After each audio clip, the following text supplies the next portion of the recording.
We don't Go ahead. do anything, I'm doing this. Yes, you are. This is Matt. Kathy Moffett from Bedford City, I can hear you. We'll be getting started. This is Ryan Setzer. Hey, you guys don't have to necessarily check in right now. Just hold that. Just make sure you're online. This is Ryan Setzer. We'll be getting started in just a couple of minutes here, and then we're going to mute your side and have the presentation so you'll be able to hear everything and go from there. Fair enough? So if you mute your phones, that would be very helpful. I'm going to put mine on mute now. Thank you. First of all, I'm on conference call, I'm not on that business. Okay, Frank. We'll count you. Yours, Frank. But I'm on mute for the meeting. Okay, we'll call you by name if we need you.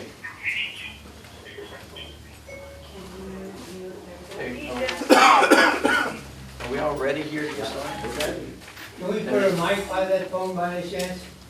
I don't know, is anybody named Mike here? We only have 2 mics. We can share one. Yeah, this is. We'll show it. Here. That's right, because you guys know you're not COVID.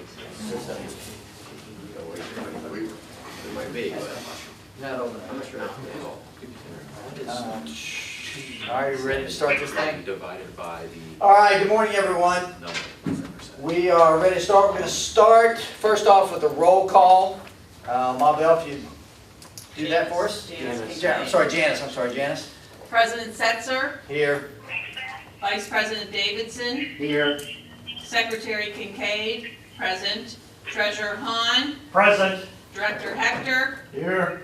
Director Massame, Here. Director McGraw, Here. Director Raswoli, He was going to call in. Thank you. and Director Ricketts. Here. We do have a quorum, all 9 are present. All right, I officially call this meeting to order. This is a special meeting of March 26th, 2020. We have 2 pieces of new business. Presentation and approval of the First Service Residential Contract Extension and presentation and approval of the 2020-2021 insurance policy. I'm going to turn this over to Jack Davison, and he's going to run us through these contract conversations.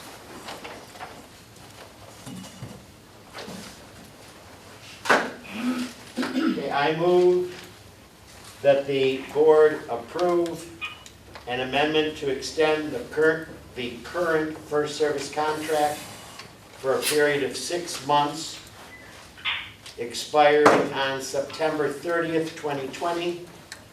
The amendment shall establish the number of employees to be increased from 13 to 15 with a monthly rate of $99,973. In addition, during the term of the extension, the PCAM requirement for the general manager shall be removed. At the last meeting, Second. can I have a Do second? we have a second? Thank you. Second. That's Thank you, Alan. Alan Hahn seconded. At the last meeting with the Committee of the Whole, which was comprised of a number of presidents, the issue came up of utilizing the existing contract and extending that existing contract.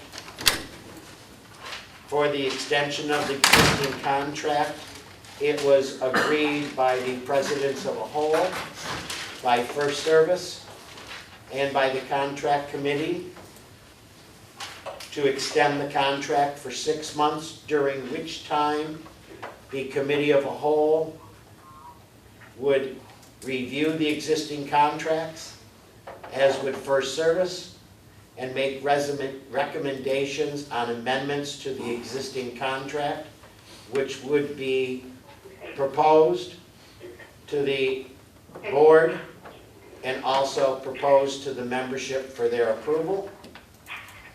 In addition, they agreed to allow for the increase of 2 additional employees, and they allowed the new monthly rate to take effect as of April 1st with this contract extension.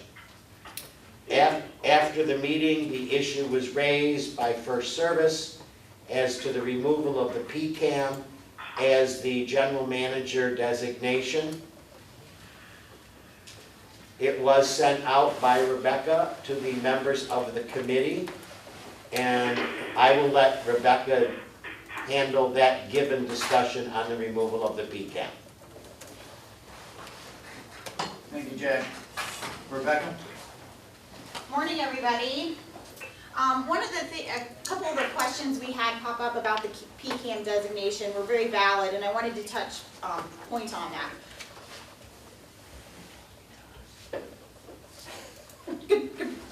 I'm gonna rearrange here, I needed a chair.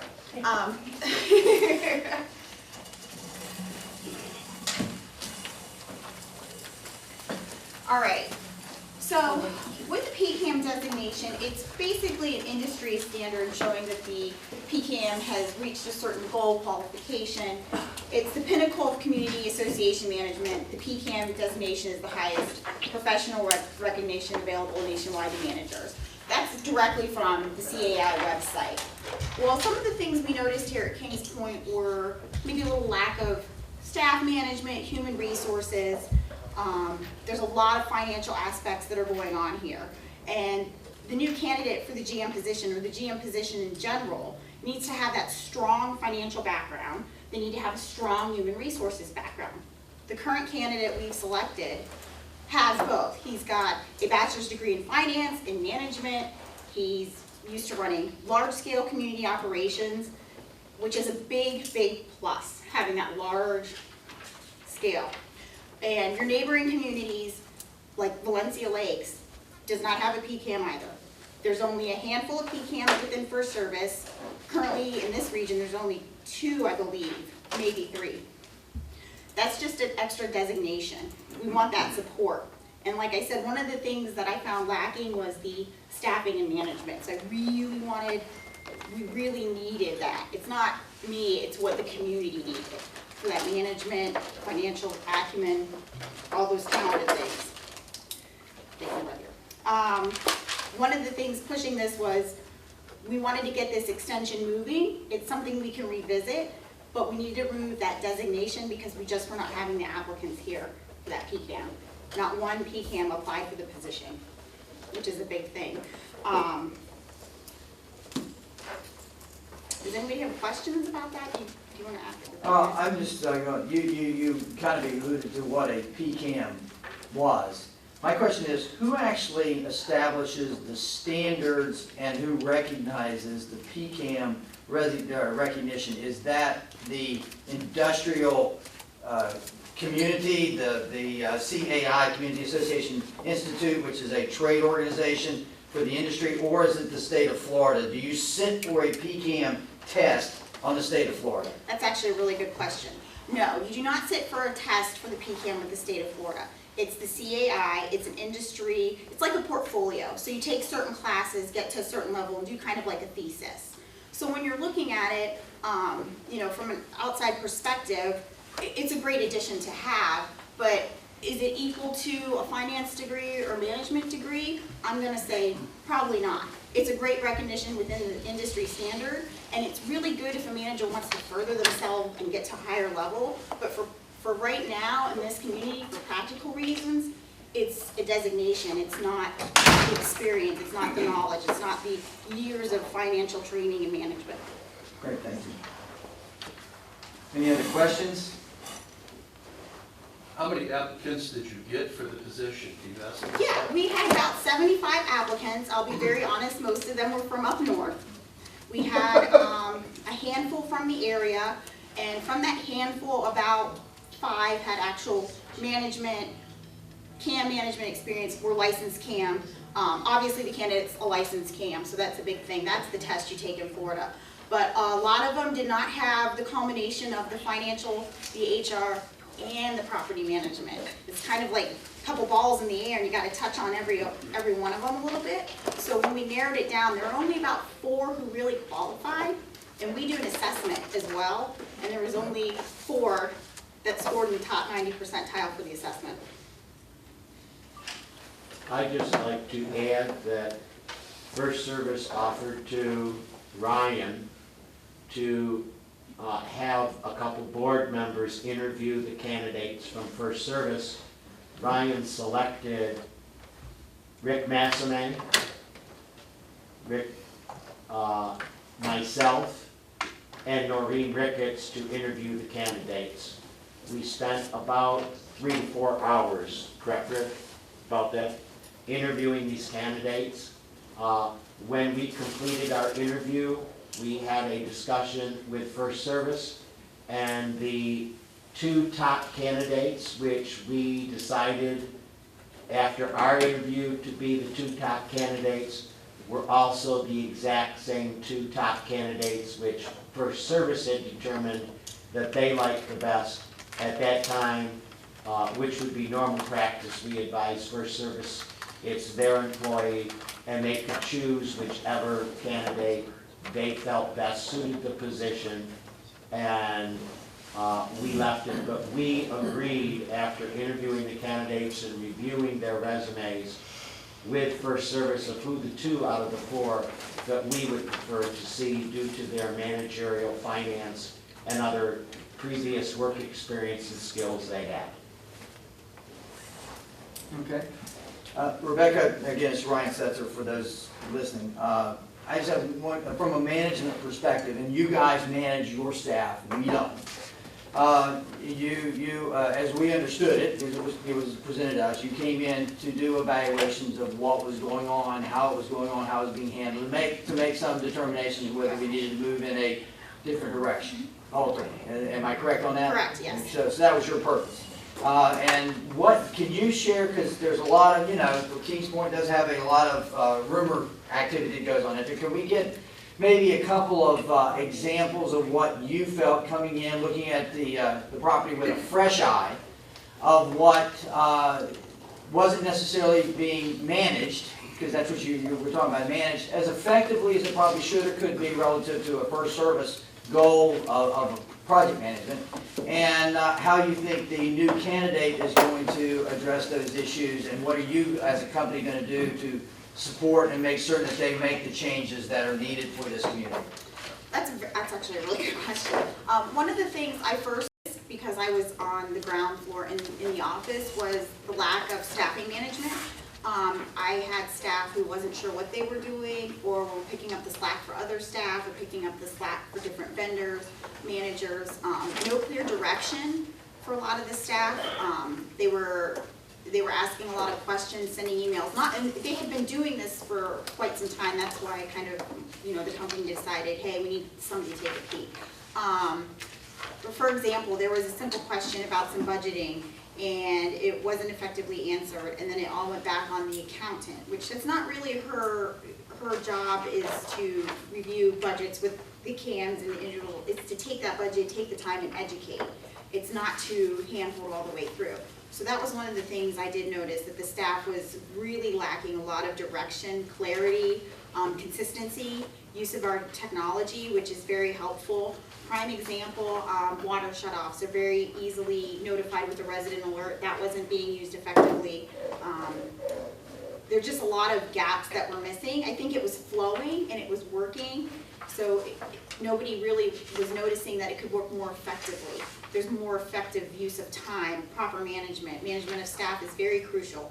Being attentive to your staff is really crucial as well. Listening to what they're saying. A lot of things that were shared with me recently were very great solutions that were brushed off. And these are your CAMs who were coming saying, hey, I have a better way to do this, and it wasn't getting addressed. So that was number one. Number two is vendor management and oversight. I was very shocked to see some of the contracts and how they were getting close to their end, and things weren't being addressed, following through, and then it fell on certain individuals that it shouldn't have fell on, people without a license. So I don't like that. I don't like that if I've got people who are putting their selves on the front lines consistently doing the work, because I don't know what the reason was, but you gotta manage a contract, you have to manage a vendor as well, and you have to keep tabs on that. And we have great resources that, again, weren't being used for that purpose. It's not that anything was broken, it was that it's not being used, it wasn't being managed effectively.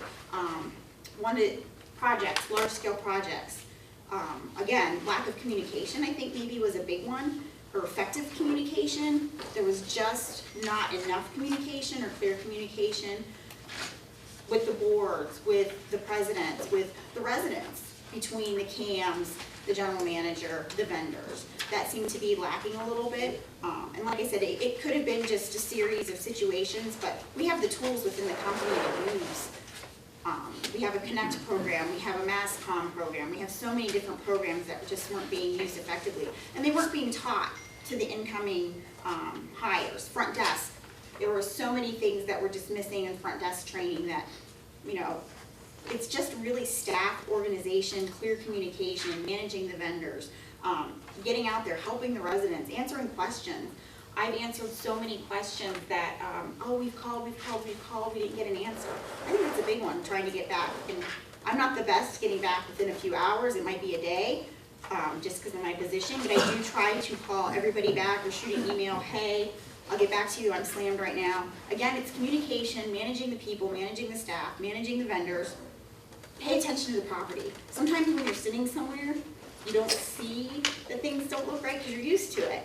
So, first drive-through, after not being here for a couple months and I drive through, I'm like, oh, you know, there's things you notice that maybe escape the eye after you're comfortable in your surroundings.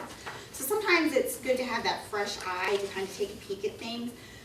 The big thing though is, again, the people, staff management, the budgeting. You have a large budget, you have multiple little budgets, you really need that financial acumen. That is something, and being able to explain it to everybody, that's a big thing too. It's not just knowing it. I'm not a great financial wizard, that's why I didn't go to finance school or business. I learned it, I can understand it, I can do it, I can punch the numbers. I could easily explain it to anybody in here, your budget. I was finding that was a little bit lacking, that they might have understood it, but they couldn't express it. So they were getting lots of confusing questions, people maybe didn't understand how the budget was working, or where the money rolled to. So I think that financial aspect is huge. And that was one of the things that led me to narrow down, or led First Service, it wasn't just me, to narrow down these candidates. And I think that was, the big thing is it's just kind of a culmination of little things. It wasn't one red flag or glaring thing. It was really, really the human resources and managing people aspect. It just seemed that you really need to, sometimes you have to be firm with people, even with the board here. I have no problem telling anybody, no, you can't do that. I'll do it with a smile. And I think some of that was lacking, creating healthy boundaries, and just not with the residents and boards, but even with the staff. You have to have clear communication, you have to have clear goals, you have to have clear guidelines, effective communication. Okay, you're doing this, you're doing that. Okay, can I ask you a question? Yeah.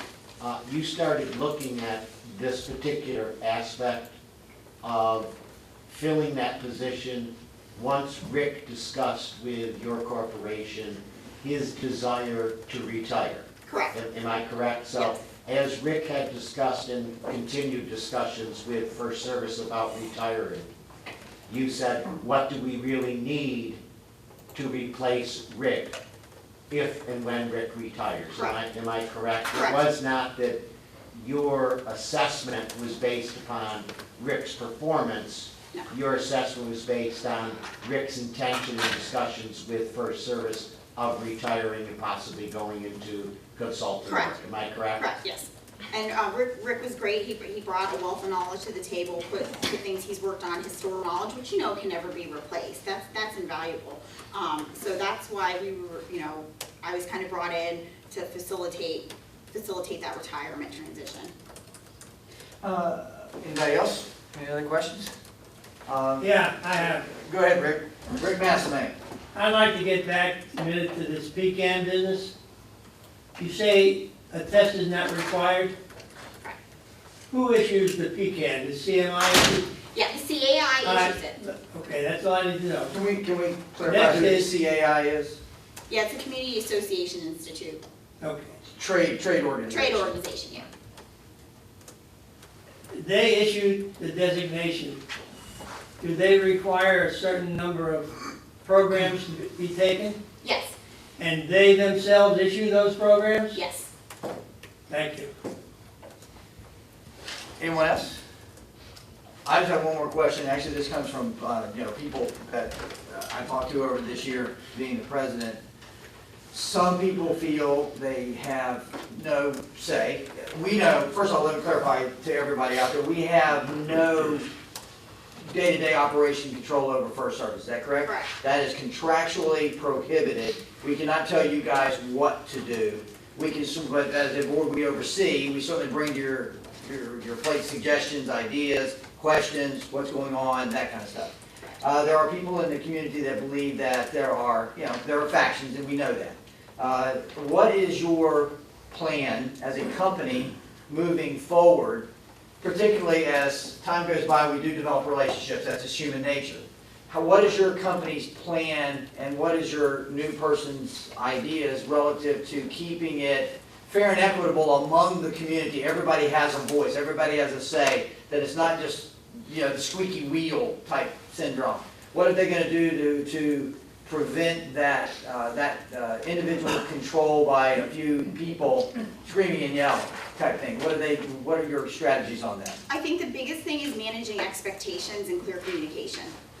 Outlining a plan, formulating a plan, sharing it with everybody equally. So during the transition, I shared with everybody equally. I shared with the staff, I shared with the boards equally what's gonna happen, where the bumps are. And I think that's what the new manager is gonna do. We've had some conversations about what they can do to improve and what hot button issues.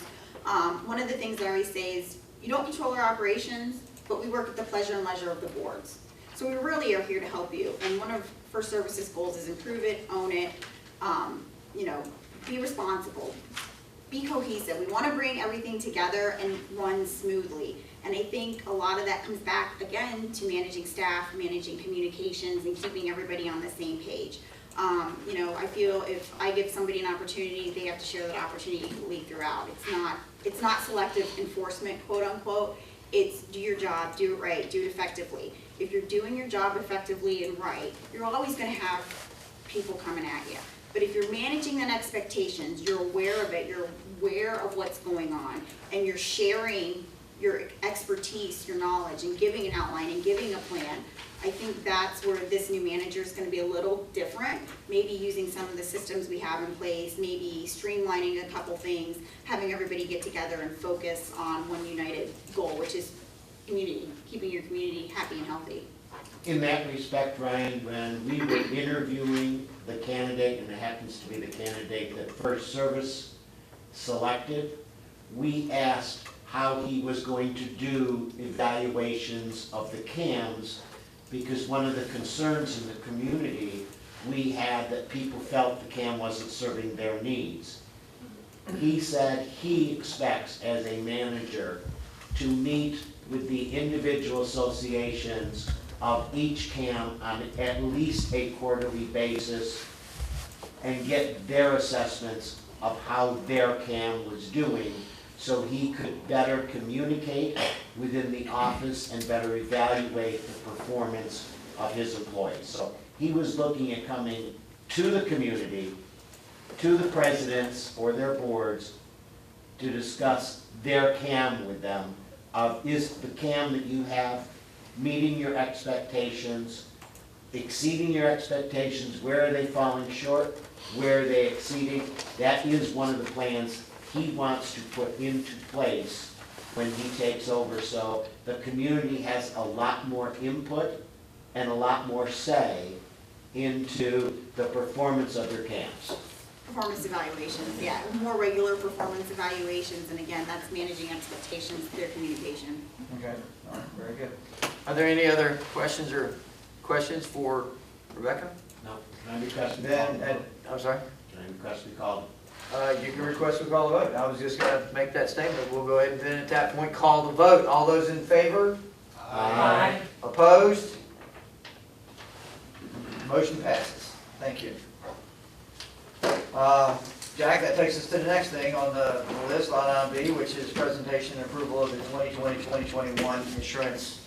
Oh, I'm sorry, Janice. Janice, that takes you.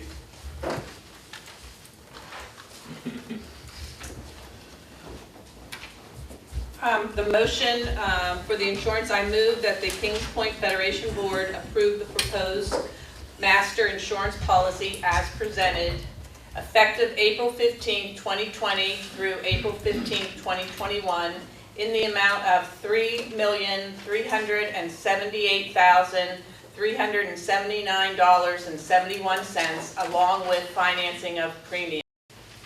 Do I have a second? Second. And then discussion. Janice, do you have any discussion or? Do you want to introduce who's here? Yeah, We can. They do it now. all right. They'll do it. Sure. Hi, everybody. I'm Ken Jacobs. I'm Senior Vice President with USI Insurance Services. I'm here with Adam Lepat and Brian Burns to talk about your insurance program.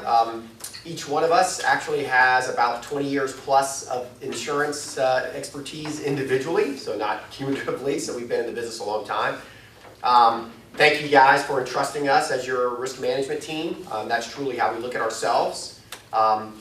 You know, I say it all the time that risk management is not all about buying insurance, right? Risk management is a combination of risk retention, meaning you take some risk yourselves and you try to understand what that risk is, and risk transfer. And risk transfer is paying premium and buying insurance. And markets fluctuate, right? So when the market is hard, like it is now, you really start to evaluate what insurance do I need, what kind of deductibles can I take, what policies maybe that we were purchasing in a soft market when we had money to spend on premiums and to risk transfer. Maybe now we don't have that money, or maybe our property insurance rates are going up, so we need to review everything as far as our what we're doing from a risk management standpoint. So it becomes our job to act as your outsourced risk management department, help you filter through what that means, what are the areas that you can risk retain, where can you take on more risk to save premium, and where it makes sense to do that, and where it doesn't make sense to do that, and where you should actually pay premium to transfer that risk onto an insurance company. So we've had a lot of discussions already with your insurance committee and with your board about a lot of those topics. And I think we've settled in on some areas where your board believes that it makes sense to risk retain and where it makes sense to risk transfer, particularly in this hard market as rates are going up and have been going up.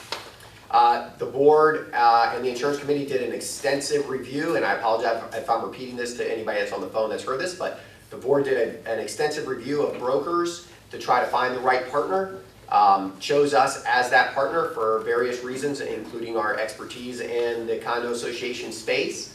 And so we've been going through the process of making that transfer from your previous broker to your new risk management team. And that's not a perfect process, by the way. So there's a lot of moving parts, and I think we said this even during our initial meeting. There's a lot of things that happen during the transfer from one broker to another. There's a lot of policies for us to assume. There's a lot of conversations to be had about risk, a lot of questions. Why do you have this policy? Why are you carrying these limits? There's just a lot of things that have to happen during that transfer. So it's never an exact and perfect process. We've done thousands of those kinds of transfers in our careers, and I would say there's probably not one that goes exactly perfectly as planned, particularly one as extensive as this one. So, but what's happening is we're filtering through that process, we're finding out things as we go along, and we're making decisions, again, with every presentation that we make and with every meeting that we have, we identify some areas to talk about. So we appreciate that process. I think we're at or very near the end of it. But just as an understanding of that process, there still are some things that we'll be filtering through, probably even after the renewal, that we'll be coming back and asking questions about and trying to make sure we have everything as you guys want it. So I think the main theme here is we are your outsourced risk management department. We want to interact with you that way. We want you to treat us that way. When we're doing well, we want you to tell us we're doing well. And when we're not doing well, we want you to tell us we're not doing well, just like you would if you had a risk manager sitting in your own offices. Right? So that's how we expect you to treat us, and that's how we will treat you. We will be bluntly honest about the marketplace. We will do everything we can to inform you of what's happening in the market. We will talk to you, again, just as we would talk to if we were employed by you, which we are. So in any case, thank you again for entrusting us with this adventure. And I'm going to pass it on to Adam Lepat and Brian Burns, who are going to really talk about the details about what we're presenting today. The process that we went through, marketing process, the carriers that we talked to. One thing I do want to add is, in that process, we were able to find some issues and gaps in coverage. So we are going to address how we address those gaps in coverage. Sometimes a transfer is a new set of eyes looking at this, right? And as a new set of eyes looking at it, I think we were able to identify some issues in current policies, as well as bring some carriers to the table that would not have come to the table had you not made that transfer and made that decision to go to an RFP, speak to a bunch of brokers and risk management teams, and then eventually hire us. I think we were able to bring some options to the table that you wouldn't have had otherwise. So anyway, again, thank you very much for entrusting us with this, and I'm going to go ahead and pass this over to Adam and Brian to talk about the details. Does anybody have any questions about that before I get going into the details? Go ahead now. All right, thank you very much. This is Adam Lopatin with USI Insurance. Okay, I think everybody has in front of them a colored diagram that says insurance review. And what we tried here to do is, in the yellow, is give you a general example of your current coverages you have now. There may be a few differences that we didn't talk about there, but we'll get into that. And then on the right-hand side is kind of what we decided as a group from a risk management side to move forward on. And can I hold on? I'm going to hold you for just one second, because I should recall this to everybody. Everybody listening, this is a board meeting, so there are no questions today. You should be taking copious notes, and you should be putting together everything that these gentlemen are sharing with you. Any question that pops in your mind, you should be putting it down on a piece of paper. We're going to let you know who you'll be forwarding that question to. Then when we come to the membership meeting, we will be addressing each of those questions that we get from the community, and there will be adequate and proper answers given back to on those questions. But we're not today. There are no questions from the community at this point. The board will probably have some questions we'll be asking because it is a board meeting, but we will give you the opportunity to forward your meeting via email, and then we will make sure that those questions are all asked and answered at the membership portion of this phone call. So thank you, Adam, for pausing. All right, thank you very much. So, as Kenny mentioned, the market is hardening, and we're transitioning from a soft market to a hard market. So when we say soft market, we mean rates are going down, deductibles are decreasing, coverages are enhancing, and we've seen that since 04 and 05. So you're probably paying about half of what you all were paying in insurance back in 04 and 05 compared to what you're paying now with lower deductibles and higher umbrellas. So now when we move to a hard market, rates are increasing, deductibles are increasing, coverages are decreasing, so again, it's becoming more difficult. So with that, we're going to start with the property insurance on top where it says property insurance. And the reason we're going to start with the property insurance because the overall property premium makes up about 87% of our total insurance costs. So obviously that's the largest portion, by far most driven. So let's start with the property insurance. Our current carrier is AMCAP. Their current premium is $2,664,269. The best quote we had, and the one that we're recommending you go with, is through a company called Heritage, and we'll get into the details of that also. Their premium is $2,927,819. So the deductibles are AOP deductible, and when we say AOP deductible, we mean deductibles excluding sinkhole and hurricane. So any type of claim other than sinkhole or hurricane. So if we get a fire, a water damage, a tornado, or a wind event that's not associated with a hurricane, a hail event, your current deductible right now is $5,000.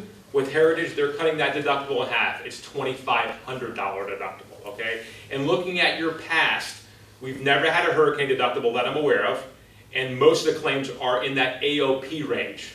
All of your claims are. So if you look at when we're turning in claims going forward, and again, we'll talk about how we want to turn in claims, should we turn them in, our deductible exposure is half of what it was with AMCAP. The all other wind is also half, so their deductible with AMCAP is $5,000, the Heritage deductible is $2,500. So if we have a tornado, a snowstorm, any type of wind and hail event, our deductible would be half as well. Our sinkhole deductible, you do have true sinkhole coverage. So there's a big difference between sinkhole coverage and what's called catastrophic ground collapse coverage.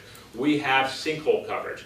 Catastrophic ground collapse coverage is a much more limiting coverage form. It basically limits your recovery from a sinkhole, you have to meet 5 criteria, and one of those criteria is the building has to be condemned.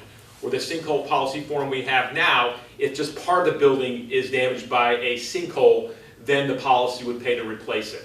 The deductible with AMCAP is 5%, and the deductible with 5,000, and the heritage deductible is 3% of the value of the building. Looking at your past, I think we did have a sinkhole claim about 10 years ago. I think it paid maybe $100,000 or $200,000 out with AMCAP. Hurricane deductible. So currently, right now, you have a 1% deductible per building, and then there's a separate deductible for carports that is 2% per building.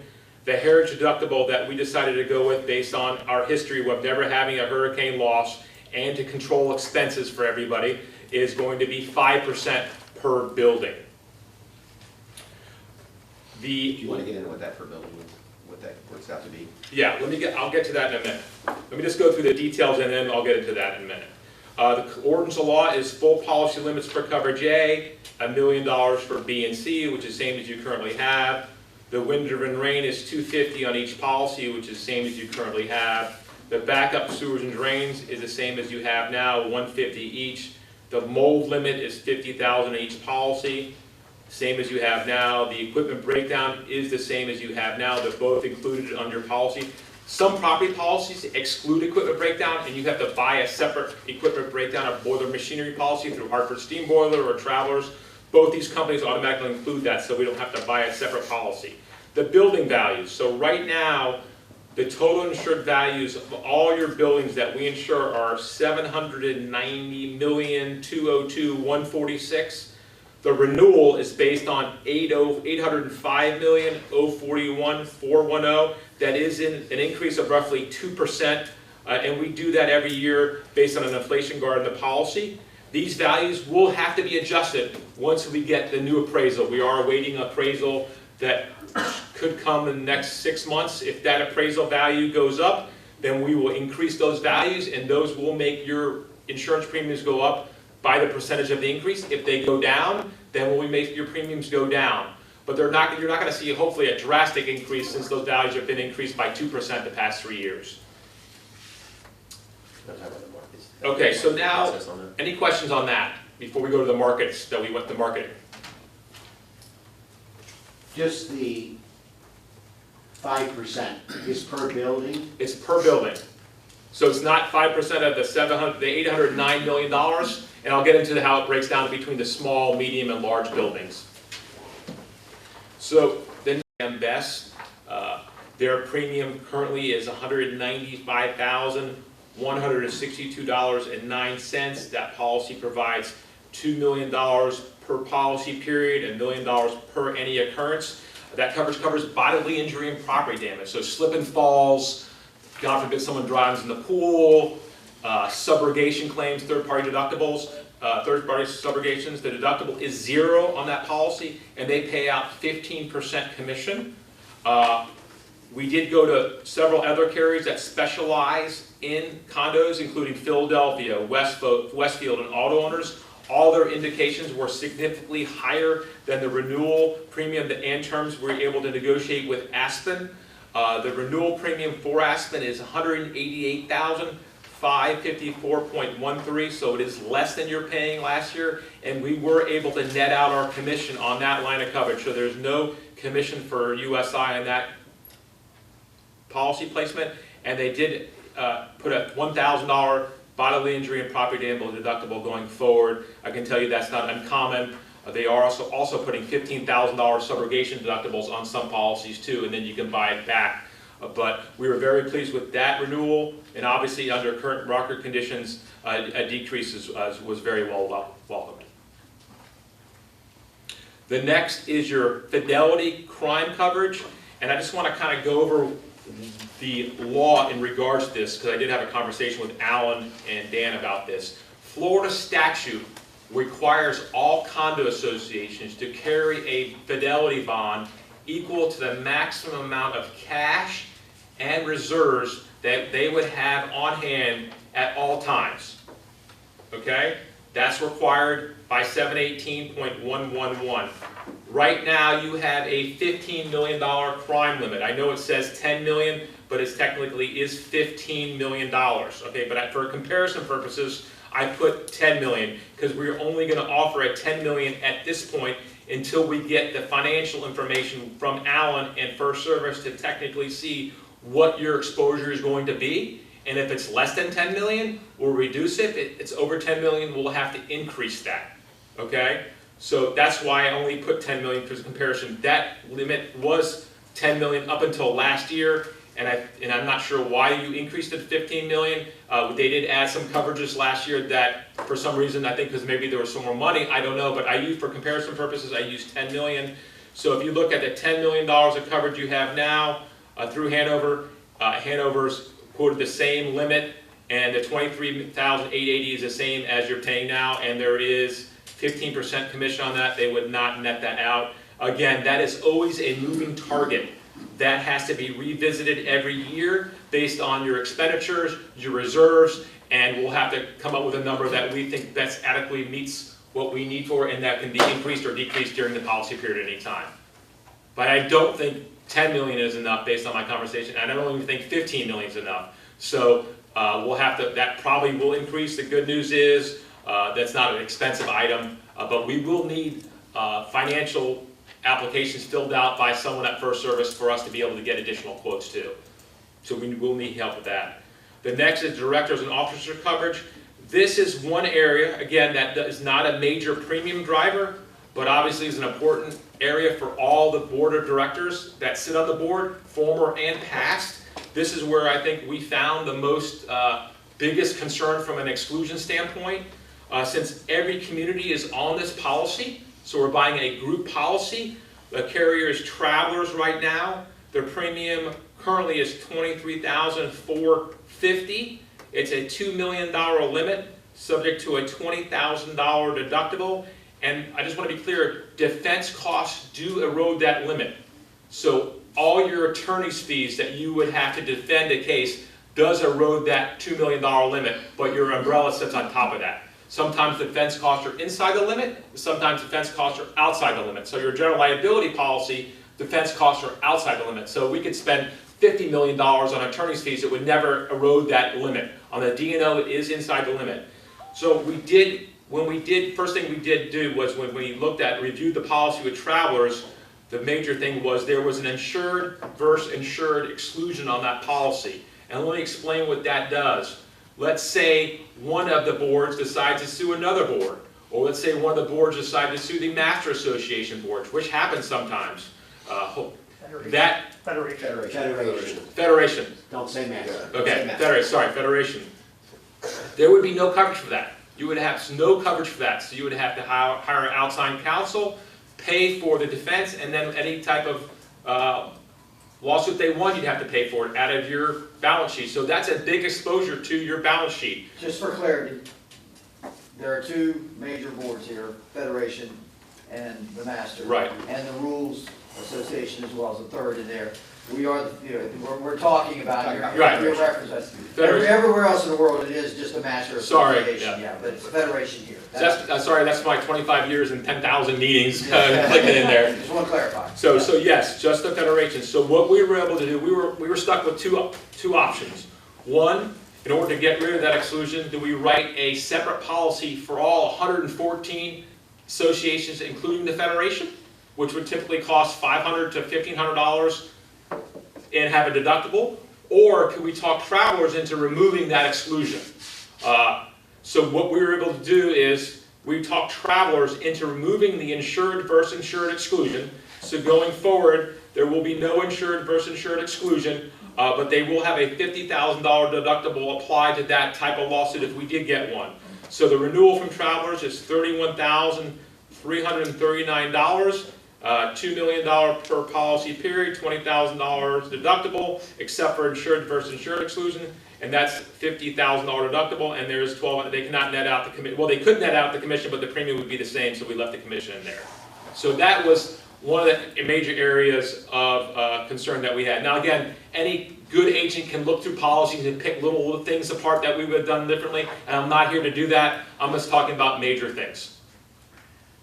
The next is the umbrella policy. That is through HARP. We did go out to market to a bunch of different umbrella carriers, and again, due to the hardening market, there's shrinking capacity. We couldn't find anybody else that can be competitive with that. You have a $100 million umbrella limit now, based on $125,000 premium. Based on conversations and back and forth and analysis, we decided to reduce that umbrella to $50 million, and the premium for that is $119,778, and that is net of commission. One thing I want to point out there, so there's a couple of areas in the insurance world right now that are the hardest, okay, where rates are, you're seeing them go up the most. One of them is within the Florida property marketplace, or the CAT property market is what we call it, catastrophe exposed. And then the other one is an excess line, so anything above, the general liability rates are definitely going up, but excess above that, umbrellas and things like that, where they used to be really cheap and you could go out and buy, you know, 50 million or 100 million for not a lot.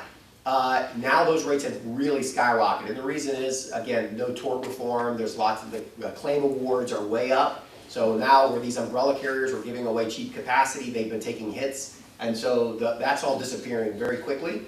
So they're charging a lot more now for that excess. So when I talk about risk management, which is what I kind of talked about at the very beginning, you might say, well, we carried 100 million because it was cheap at that time, and we just felt, you know, we felt good about it, and what we had money to spend, and why not pass off more of the risk and take 100 million? But when the market's hard and you're looking at your budgets and you're trying to cut costs, you know, you don't need 100 million. I mean, you know, 50 million is still probably more than enough coverage. So you start to look at little areas like that in order to try to contain costs, right? And in that area, rates have really been blowing up the most. So in order to try to keep your costs equivalent, or actually a little bit less than what you had, you went from 100 million to 50 million. But that's a decision I think that you know, all insurers would make, particularly with those high limits and with the marketplace changing. And also, I think one thing I forgot to mention, on the general liability policy, it's a per location aggregate. So that policy acts, it's not a shared limit between all the communities, it's a per, so every community has their first $1 million, $2 million of underlying, and then your umbrella could kick in. Workers' comp, we do buy an if any workers' comp policy for every association, and that picks up two things: any volunteers, committee members or board members that volunteer, and if they should get hurt and sue the associations for workers' comp insurance, that would pick up that defense. Or if we accidentally hire a contractor that doesn't have workers' comp, or falsifies a workers' comp, or lets their workers' comp lapse, and then they should get injured on our site, and then they sue us for workers' comp, that would pick up that loss at $630 per association. That is a little bit down. Currently we're paying $73,416. That went down to $71,820, and statutory we cannot reduce our commission on that. That's 15% commission. The cyber liability, currently this is a little bit confusing, so I just want to make sure everybody understands it. There's two carriers on that placement.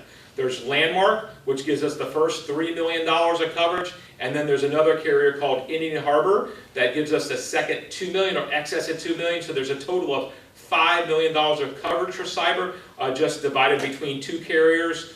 The current premium for the primary $3 million is $11,994.68. This year it's $10,849.55. It is less because we were able to reduce our commission.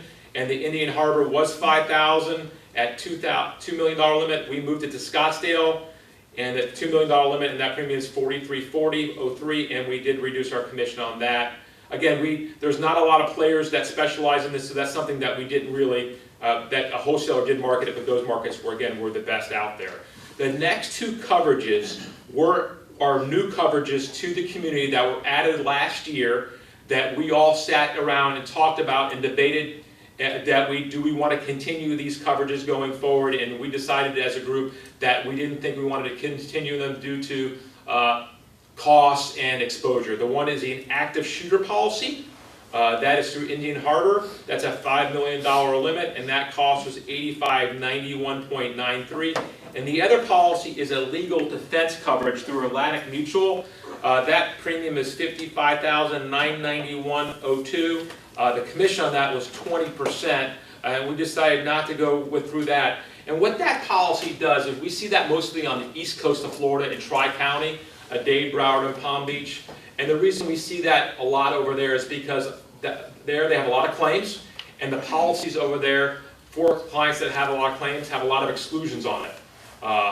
Assault and battery exclusions, firearms exclusions, animal exclusions. So in order to pick up defense for those exclusions, a lot of condos buy that legal defense, and what that policy says is, if we have a lawsuit against the association, and it's not, or D's and O's, and it's not covered by the underlying policy, this policy will pay for the defense of that unlimited defense.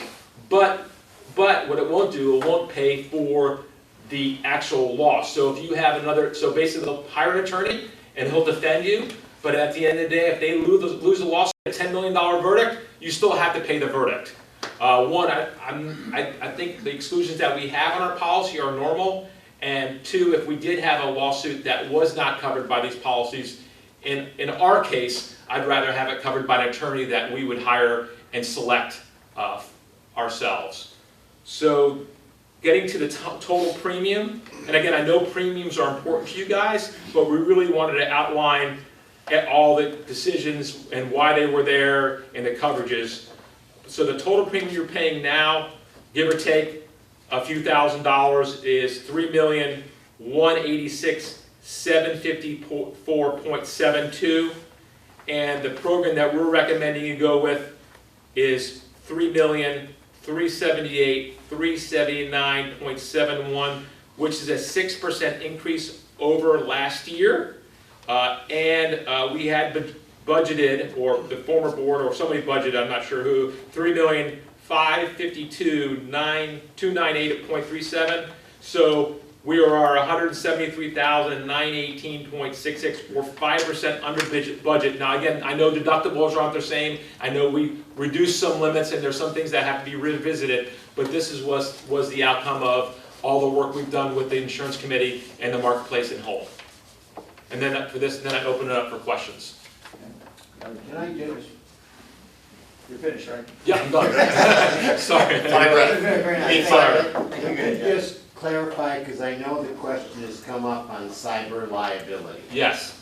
The cyber liability is no different today than it was yesterday. It's $5 million. It's just separated between two carriers. And because the question was the premium, we had a $5 million policy and the premium was $16,994. That's combining the two that you show here, the cyber and the excess, correct? That's correct. So tomorrow we're going to still have $5 million, except the premium will be about $15,000. That's correct. Now, it is confusing when you look at that, it's split up between two carriers, so people that are not in the insurance business, that is easily confused. But the quote we have now and the recommendation we have now is the same as you currently have now. The only difference with the premium is that we netted out our commission. And again, going back to the crime coverage, the reason why we put 10 million on expiring and 10 million going forward is because I wanted to use 10 million just as an example, and then we're going to have to revisit that and get the true number. It wasn't, so that's why that is different. If it went up to 8 million on the crime, 15 million on the crime, Correct. what would the approximate additional cost be? $8,000 to $10,000. Okay. But I have a feeling, based on my conversation with Alan, that 15 million is not going to be enough new.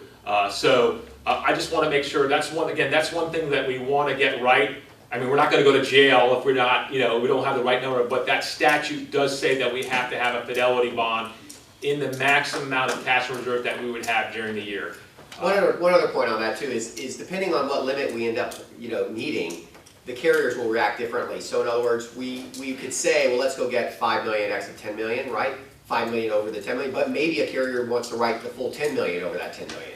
So we would go to maybe a different carrier than the one that would write the 5 million, and find out what that pricing is, right? So we need to kind of figure out what that number is, and then we'll go out and figure out the best way to attack that excess over 10 million in the marketplace. We know you're going to need over 10 million, but maybe just getting the 5 million from the same carrier isn't the right thing to do.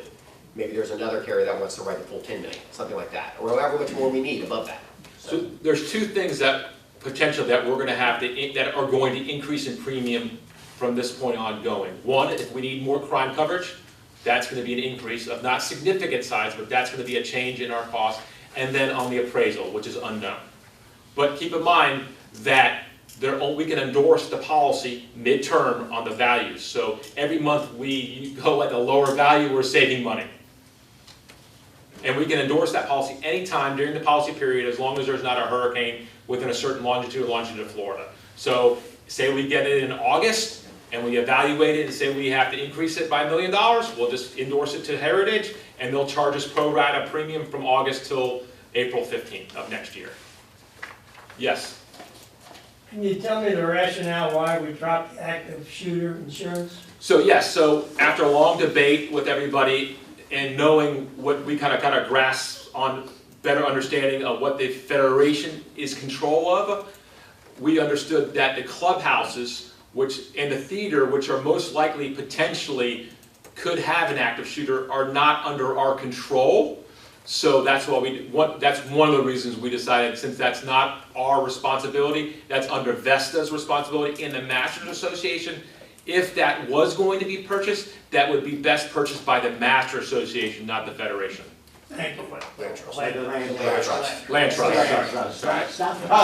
There we go again, right. There is no master, according to what we're discussing today, they have a completely Okay. different venue that they work on.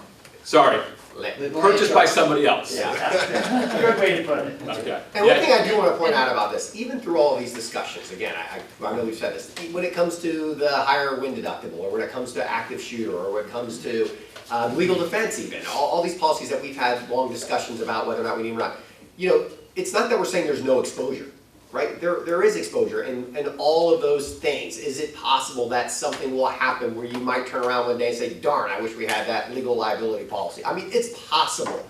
But when rates are going up and you're looking at budgets and premiums, everybody does this. Risk management versus risk transfer, just buying insurance, right?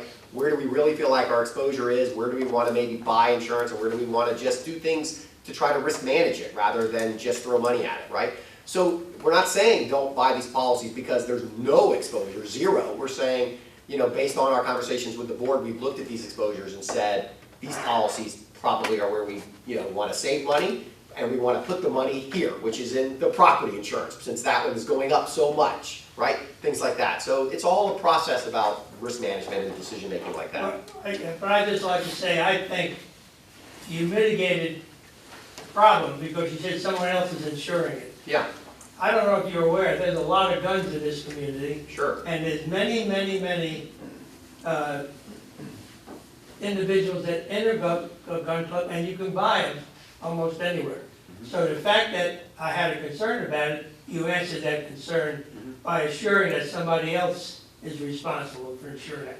But that doesn't mitigate the fact that we don't need it here. Okay, agreed, and that's kind of what I was trying to say, right? It doesn't mean that something can't happen that's active shooter related, that's not at one of those premises, but the majority of the risk would probably be at one of those premises. They're still covering the general liability. Yeah, correct, and by the way. The active shooting would be covered under the general liability policy. An active shooter policy covers for the counseling and emotional stress caused by the active shooter situation. So the situation most likely would be covered under GL policy, but they wouldn't pay for emotional stress, counseling of those people affected by it. And that's a great point, and that's also covered by the umbrella, right? So you've got that underlying plus $50 million above that. And we're really just simply stating that if somebody's walking down through your yard, it comes into your house, because technically speaking, the association's on the property, but they come across the property, they're not in the, that is just somebody wandering through the place shooting people. And remember too, you still have to be found liable. Right. It's not just gonna pay for it, I mean, you So still that's have to covered. have Yep. had some responsibility for what happened. Right. So again, it's. In a question, you do a lot of condo insuring in the state of Florida, condo associations. Yep. And I assume homeowners associations. Yes, On the west coast, yes, when you look at these, I mean, we're looking at you as the experts. yes. So when we look at the active shooter and we look at the legal defense, Yes, you are giving us your expertise in saying, when we look at your policies and we look at the circumstances within Kings Point, if we really felt that you should seek coverage, we would tell you because of the risk mitigation and the risk assessment within the community. Yes, I mean, again, our job is to educate you, right? To tell you what your exposures are and to talk about, here's the risk transfer option, here's the risk retention option, right? We talk about those things like we have in these meetings, and you, ultimately, you guys make the decisions based, and we can make recommendations, or we can say, here's what this policy covers. Do you really want to cover it or not? I mean, ultimately, the insurance committee or the board are the ones that make decisions on whether or not they carry the policies. Our job is to just tell you, do we think it's, reasonably priced, what's happening in the market, what does it cover, and then together we make those, And you're basically advising us, We are. from your expertise, that those two policies really are not needed from a risk assessment within the community. I would say we're advising you that your exposures in those areas are very low. Minimal. Yes. Okay. How about that? Would you talk a little bit about the umbrella carrier? We're reducing it from 100 million to 50 million. Talk a little bit about what type of claims you've seen against umbrella policies, Yeah. those types of things. Good. And then would you talk about the deductible for the property and what that means to individual owners? Yeah. So first on the umbrella, we had, we had lots of conversations on the current limit that you purchased and what, in our experience with umbrellas, I've been doing this for 25 years almost, and I'm sure over 500 condo associations. I've never had a claim pierce an umbrella, ever. The only one I've ever heard of, and I'm sure there are out there, the only one I've ever heard of was a situation where a poisonous snake in a homeowner association bit somebody, and then her leg got infected and she had to have her leg amputated. She sued the condo association and the management company. I think the claim paid out $3 or $4 million, and the umbrella did respond in that situation. That's the only one I know of. I'm sure there's more, but in my 25 years, that's the only one I've ever heard of. I've never had one on the West Coast, ever. So you'd say that the 50 million is still overkill? I would say for a community your size of 50 million, it's prudent, but do I think you're ever going to have a claim larger than 2010? No, I don't. But I think probably, I think 50 million is something we discussed and we decided not to, that 100 million was overkill. And that's per occurrence, it's Per- not total, it's per occurrence. I think it is per occurrance. I'm not positive, but I'm pretty sure it's per occurrence. It's a follow form, so I think it is, but I'll have to verify that. Well, it's at least per occurrence, it would just be as an aggregate. Right, I think it's a 50 million ag, but I'm not positive. It says each occurrence under. It's Yeah. 50 million per occurrence per ag, but we'll find out for that. Any other questions? Oh yeah, on the deductibles. Would you speak to the deductible? Yeah, okay, so the deductibles. So when evaluating the deductibles, we kind of looked at approximate. So again, these aren't exact. We looked at 3 replacement cost size buildings within your community. So you have a low cost, so you have some buildings that are replacement costs of $160,000 per building. And right now, for a hurricane only, so a hurricane, your deductible with AMCAP would be, if you were in a $160,000 replacement cost building, your deductible would be $1,600 per occurrence, per calendar year on that. By going to a 5% deductible, that would be $8,000, or increase deductible to $6,400 per building. On a medium-sized building, right now you have, let's say, $450,000 buildings. Your current deductible is $4,500 per building, and that would be increased to $22,500 per building, or an increase of $18,000 for hurricane deductible only. And for the higher buildings of 750 range, your current deductible is $7,500 for hurricane, and the 5% would be $37,500, or an increase of $30,000 per building. Now, I do want to stress a couple things. One, this was obviously a debated topic between all of us, looking at the savings versus the exposure. We look at the history of the Federation. You've never had a hurricane loss, that period. Doesn't mean you can't have one, but looking at the history, you haven't had one. And 2, we also discussed your loss assessment coverage. Each homeowner, if they have an HO6 policy, has at least $2,000 of loss assessment coverage. So if the Federation did have to assess every unit owner for a deductible, part of that assessment would be able to be paid from your homeowner's policy. that limit can be increased in certain situations. So again, you may want to look at increasing that deductible as we go through this process, but that also went into our thinking from a deductible standpoint. And again, looking back at your history, I would be in somewhere I'm sure you had more than a 1% deductible, but that deductible has come down as the market has softened and premium was cheap. So you said, listen, we'll save money and we'll reduce our deductible.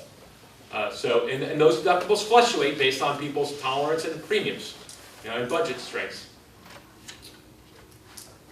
Yes. Just to validate, if we were to go, and I just want to make sure I understand that, if we were to say, keep AMCAP because they have the 1% Yes. deductible, our premium would be $4.8 million just on property. If we stay with the 1%, that's correct. Under AMCAP. Correct. Okay, when you look at Heritage with the 5%, it is basically $3 million, $2,927,000. So AMCAP basically came back and said, your premium for what you have today is going to increase from $2.6 million to $4.8 million, or $2.2 million. Correct. They wanted a $2.2 million increase if they wanted to keep the deductible at 1%. Now, they did give us, say, if we increase it, they would never let you go to a 5%.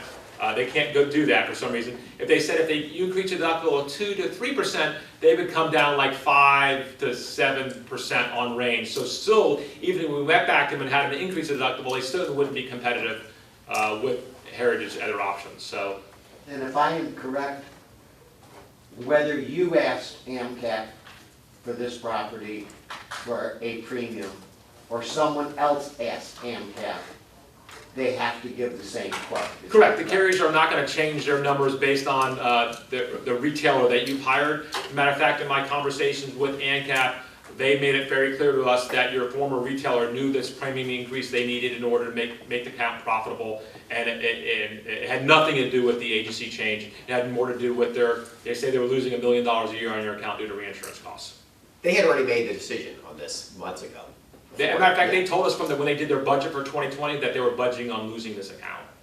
Just because they figured if the premium they needed to make profitable was probably not something that was acceptable to you guys. And to dig in that a little bit deeper if you want to, the reason they say that is you might look at it and say, well, how can that be? Because we haven't had any losses really, right? So why would they have to increase it to that? It's crazy. We've had no losses. How can this not be a profitable account to them?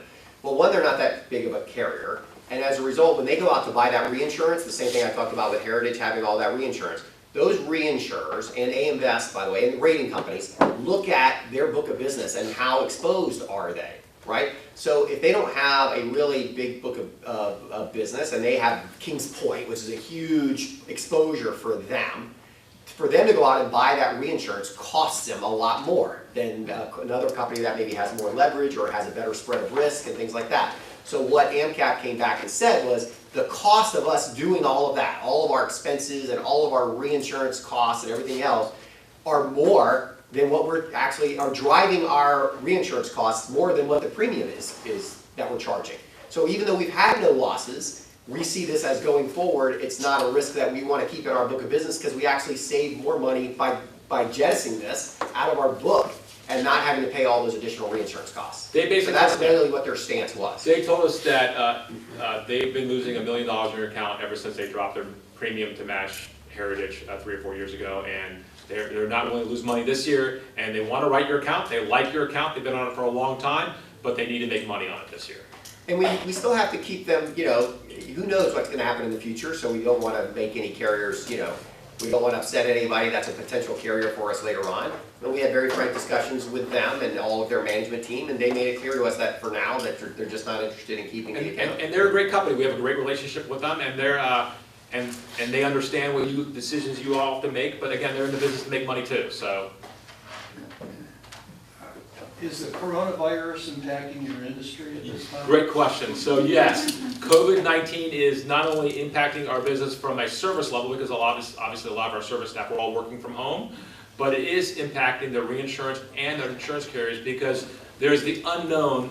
Policies were not created to cover viruses and pandemics and stuff like that, but there's going to be tons of litigation going back and forth, and eventually they could come out and they're going to have to defend it, and eventually they're going to probably could end up paying these claims. So a lot of these carriers are very concerned about quoting accounts that have coronavirus because they could be subject to the claims they're paying and going forward. So yeah, it is put a big, matter of fact, Randy Jones at Heritage, I told you, called me last week, he wanted to see, hey, what's going on with this decision? Because a lot of they have to buy facultative reinsurance, and a lot of their reinsurers are getting kind of jittery. So the marketplace is really, on top of it being one of the worst markets since we had it in 2005, is this on top of it. So it is a lot different marketplace than we've ever seen before, and we're uncharted territory. Good question. Alan? Yeah, again, talk a little bit more about the hurricane deductible, the 5%. You know, it's a choice to get hurricane covered. We don't even have to have it. Many people don't buy that at all, right? No. But we do. Right. And we have it, and even raising that premium, we've got the insurance pays for 95% of replacing our home if we have a catastrophic loss. So there'll be a few thousand deductible more because of that.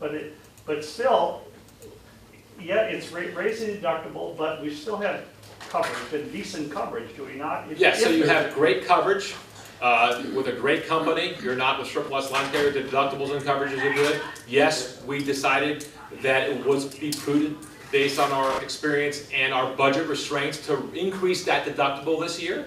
Now again, next year, based on the marketplace, we'll revisit that, and if we can get quotes that make sense at lower deductibles, we'll. But yes, we have good coverage. We did increase the deductible a little bit, but I think when you looked at the exposure in our history versus on the premium savings to go with the higher deductible, I think we all came to the conclusion it made sense to do that this year. And one thing I also want to point out there, first of all, we have many condo associations that have 5% wind deductibles. Let's start with that. And we have many of them that are moving to 5% wind deductibles who had lower deductibles just like you previously because of this. And in fact, in most of those cases, because a lot of them are high-rise, $100 million single location buildings, that 5% is substantial for their exposure. In your case, 5% is substantial, but when you break it out by each one of these buildings, and then you add in the potential of the assessment coverage that you would have by each one of it's certainly an increase in exposure, but we are seeing, other insureds that are taking on a lot more risk by going to 5%, and again, when they have single location, not as many units, but a $100 million building or above. So while we certainly don't want, we don't like passing on, more risk, if you will. I'm sure you don't like taking on more risk. In your case, particularly with the way that you're set up and the spread of your risk, the per buildings, deductibles, and things like that, it makes a lot more sense than even for a lot of other associations that we're having the same discussions with. For instance, like if you have a downtown St. Pete, Park Shore Plaza, it's a $100 million building. If they have a 2% deductible, they have to have $2 million deductible before they get $1. If they increase it to a 5%, now we're going to a $5 million deductible on a single structure. With you guys, since you're all spread out, it's possible that you get these little microbursts and hurricanes, and maybe a few buildings may be damaged, but the whole place to be wiped out by a single event is extremely unlikely. So it makes a little bit more sense for you to go to a higher deductible since it's a per building than a high-rise deductible. But even high-rises are increasing their deductibles as well to save money in some cases. So. Any other questions? Noreen? Is there any policy that you have recommended to the insurance committee that they said, no, we won't do that? Have you made any recommendations that where, that were saying, nah? No, there's no coverage we talked about with you guys that we recommended that you guys decided not to purchase. Okay. Now again, I want to keep it, insurance policies don't cover everything, okay? And there are exclusions in all policies, but I can tell you the policies we have in force for you all don't have any unusual exclusions or exclusions that are normally not there. They're the broadest policy forms, or one of the broadest forms, with the carriers that specialize in condo associations in the marketplace. Any other questions? And your loss history too. Let me tell you, your loss history has been great. This account has been very profitable for property carriers and liability carriers. So you are getting an increase, but that's just market. You're getting less of an increase than someone that have a lot of losses. Anybody else? I just got a few Yeah, go ahead. things here, some clarification things, and then some actual, some things we need to really kind of clear the air with Yeah. relative to insurance Yep. here in Kings Point. Building, what is classified as a building when you say that? I mean, I can think the building over here with the Veterans Theater is a building, but when we say buildings relative to your coverage, because you guys aren't part of the trust, they're not gonna handle part of the trust, what's a building to you?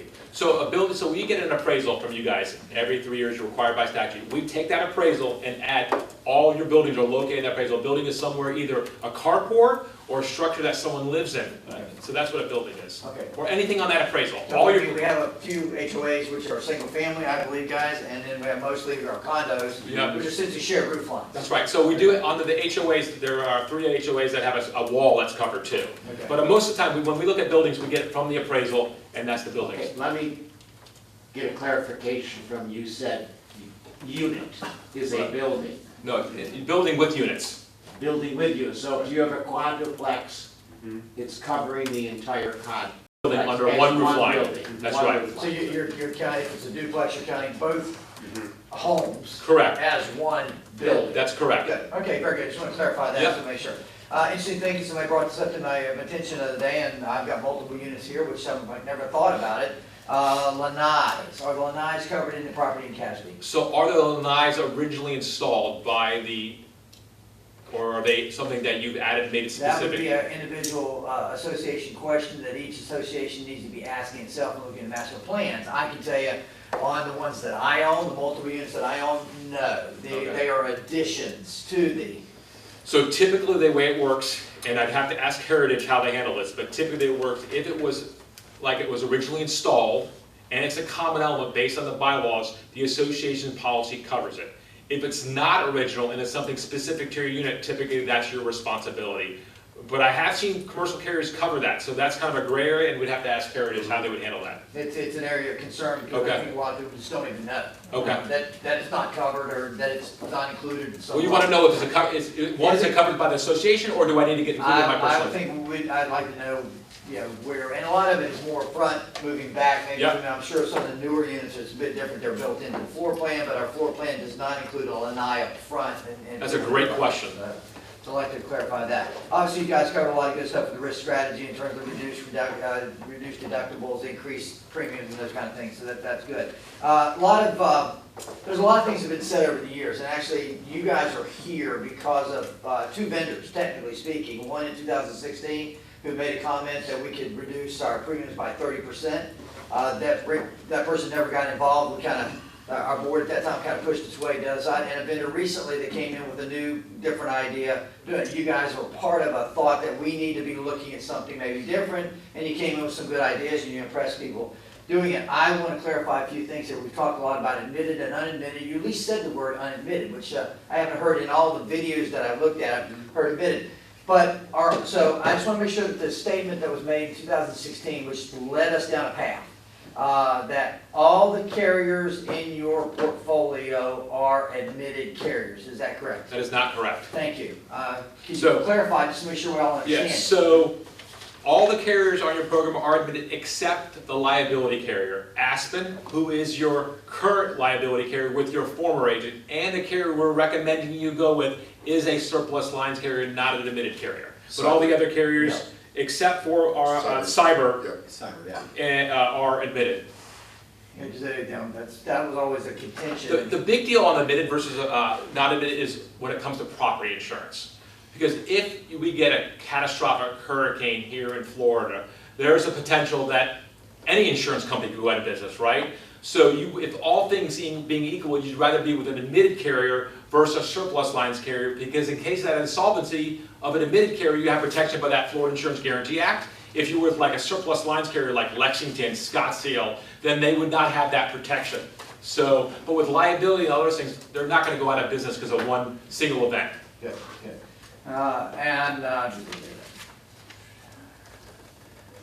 This property's been described, and you guys kind of said it up front, we talked about admitted Florida carriers. Yes. This property's been described as eclectic, unique, strange, unusual. Our flat roofs have been thrown under the bus many times. Nobody wants to touch our flat roofs.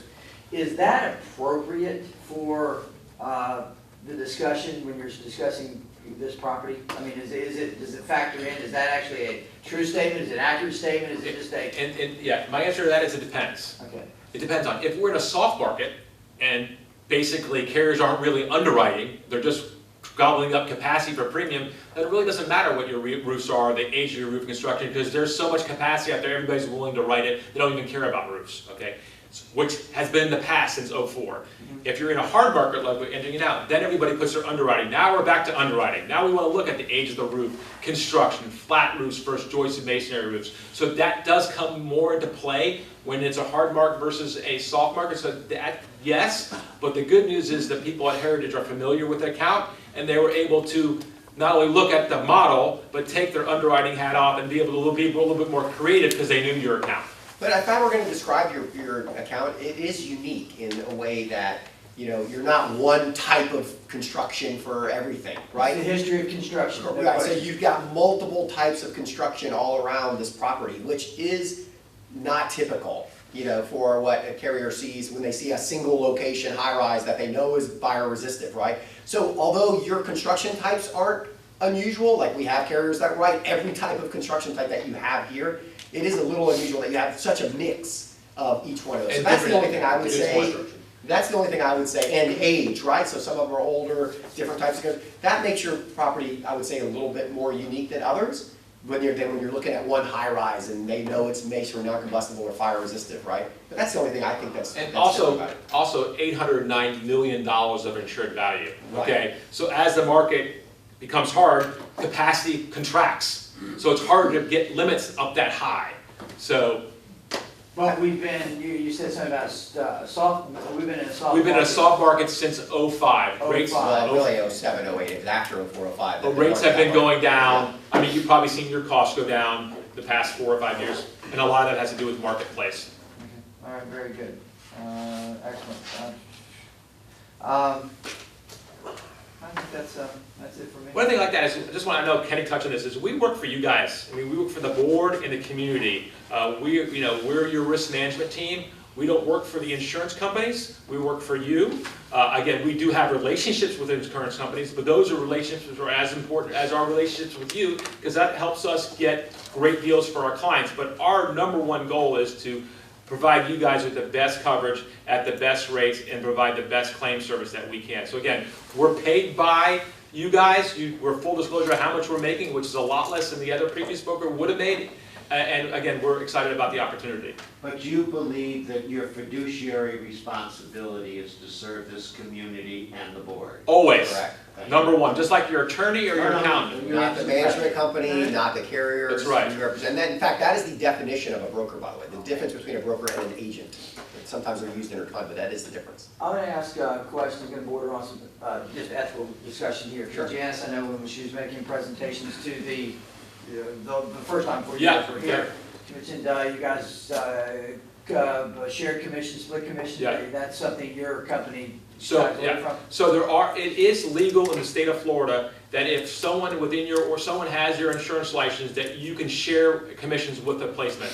There are things called commission sharing agreements that some agents do with management companies or other individuals. That is legal, that they do that. Our team in Tampa does not do any of that. We don't share any commissions with any management company. Every dollar commission we earn, we're full disclosure, and that's kept by we don't do nothing, zero of that. Now, there are other agencies that do it, and there's other companies within USI that do that, other offices, but our office in Tampa does not do that. And if we ever wanted to know who gets paid, we should have the right to know that. Absolutely, and we'll tell you how much we paid. Once this whole 100%. process is done, we're gonna give Dan and the community and say, hey, this is how much we've made on your account, and that's another reason why I talk about, commissions like, this carrier pays us 14, this carrier, because I want you to think that I'm not steering you to a carrier because they're paying us more money. Okay, all right, very good. This question is kind of, it's going to appear to be weird, but it was brought up by a former board member to this board recently, and I want to kind of address yours.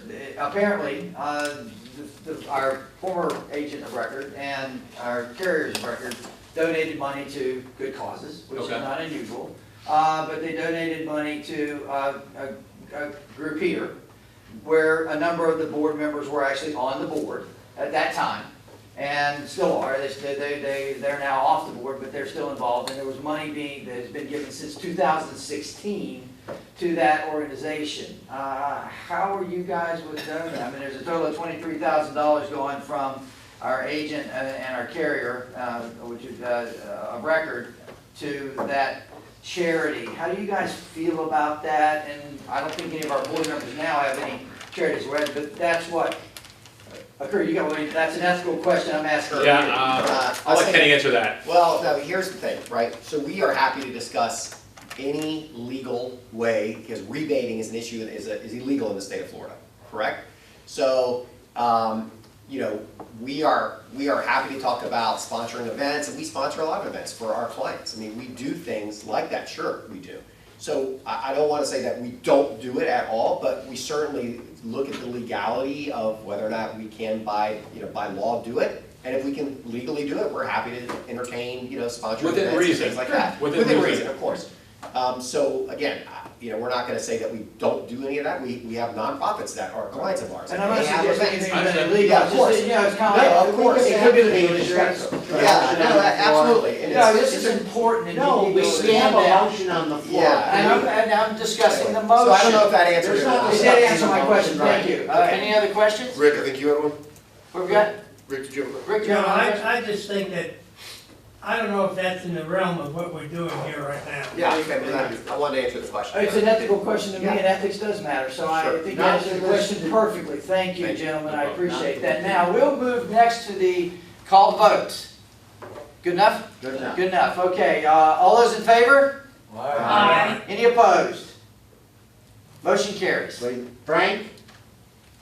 Frank? You got mute? Unmuted, Frank. He's on mute. You can't vote Oh, on wait, it. oh, what? Yeah. You can't vote on. You can't vote for it. Well, it's carries. It's fine. We'll go, yeah. You All might- right, gentlemen, thank you very much. I think it was very detailed, and very thorough, and I really appreciate that very much. Sure, thank you. Thank you, guys. Watch the hand. Move to adjourn. Adjourn. Yeah. Come on. I am moving to adjourn. Second. All in favor? Aye. We were supposed to shake hands, sorry. We'll just do this. Yeah, shake hands. I'm so used to it. What do you get that